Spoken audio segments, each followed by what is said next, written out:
একটু ভালো হয়।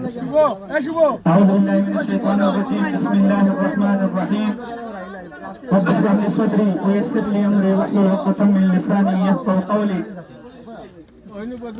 সিলেট ৬ আসনের গোলাপগঞ্জ উপজেলার ঐতিহ্যবাহী ইউনিয়ন ফুলবাড়ি ইউনিয়নের ৩ নম্বর ওয়ার্ডের আজকের এই দক্ষিণ পাড়া প্রিমিয়ার লিগের ২০২৫ সালের যে এডিশনের সম্মানিত সভাপতি, আমার সাথে উপস্থিত গ্রামের মুরব্বিয়ান, তরুণ সমাজ এবং বিশেষভাবে আমার সাথে উপস্থিত আছেন যিনি আন্দোলন করতে গিয়ে যখন আমাকে দা দিয়ে কুপানো হয়েছিল আমার সঙ্গে ছিলেন, মামলার সাথে আমার সঙ্গে ছিলেন, জেলে আমার সঙ্গে ছিলেন, আন্দোলনের সঙ্গী এবং ইনশাআল্লাহ আগামীতে আপনারা ওনাকে সাহায্য করবেন এই ৩ নম্বর ওয়ার্ডের মেম্বার হতে।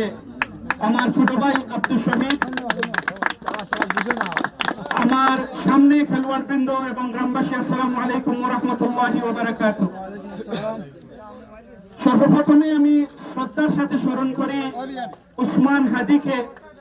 সে আমার দল করতো না, কিন্তু দেশের পক্ষে ছিল। দলমত নির্বিশেষে যারাই দেশের পক্ষে থাকেন আমরা সবাইকে ভালোবাসি।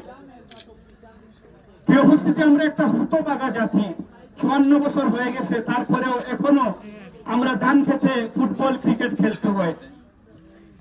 এর দায়ভারই রাজনীতিবিদদের উপর যায়, এর দায়ভার সরকারের উপর যায়। তাই একজন রাজনীতিবিদ হিসেবে আমি আপনাদের কাছে আন্তরিকভাবে সরি এবং আন্তরিকভাবে ক্ষমা প্রার্থী ইনশাআল্লাহ। প্রিয় উপস্থিতি, তরুণ সমাজ আমাদের দেশের ভবিষ্যৎ।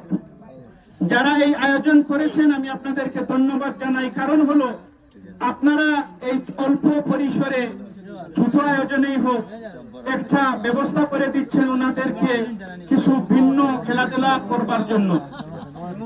আমরা যদি আমি এটা বলতে পারি আপনাদেরকে, যদি আগামীতে বিএনপি সরকার গঠন করে তাহলে ইনশাআল্লাহ সিলেট ৬ আসনে ক্রীড়া অঙ্গনটা বদলে যাবে।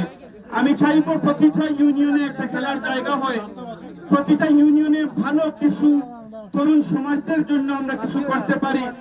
এই সব বলে আমি আমার বক্তব্য শেষ করছি। ধন্যবাদ। আসসালামু আলাইকুম ওয়া রাহমাতুল্লাহি ওয়া বারাকাতুহু।